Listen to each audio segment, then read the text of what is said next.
Rema hari ini 1 Korintus 11 ayat 3. Tetapi aku mau supaya kamu mengetahui hal ini, yaitu kepala dari tiap-tiap laki-laki ialah Kristus, kepala dari perempuan ialah laki-laki, dan kepala dari Kristus ialah Allah.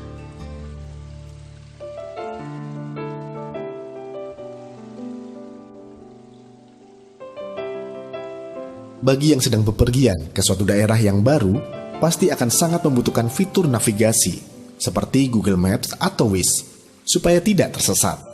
Demikian pula, kita dalam menempuh perjalanan kehidupan di dunia yang begitu banyak rintangan dan tantangan.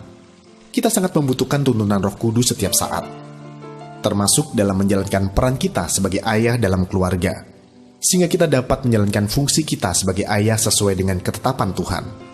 Kita dapat menarik pelajaran berharga mengenai peranan seorang ayah dari perjalanan iman Raja Saul.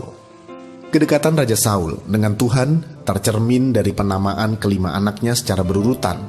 Pemberian nama anak sering kali menggambarkan suasana hati orang tuanya. Dari anak pertama yang bernama Jonathan, terlihat hati Raja Saul yang penuh ucapan syukur pada Tuhan. Sampai pada anak keempat, mulai terlihat hatinya berubah dengan pemberian nama Eshibal dalam 1 Tawarik 9 ayatnya yang ke-39. Di sini hati Saul bisa dibilang mulai menyerong. Kemungkinan ia ingin terlihat tidak terlalu fanatik dengan Tuhan di hadapan bangsa-bangsa sekitar yang menyembah Baal. Dapat ditebak, sejak itu kejatuhan kerajaannya dimulai. Peran kita sebagai pria, yaitu suami dan ayah, begitu penting dalam membangun kebahagiaan dalam keluarga. Ini waktunya kita mengevaluasi diri kita sendiri dan memperbaiki diri dengan pertolongan Roh Kudus, supaya kita bisa menjadi seorang ayah yang menjalankan semua fungsi seperti yang Tuhan mau. Minta Roh Kudus untuk mengurapi dan memampukan kita.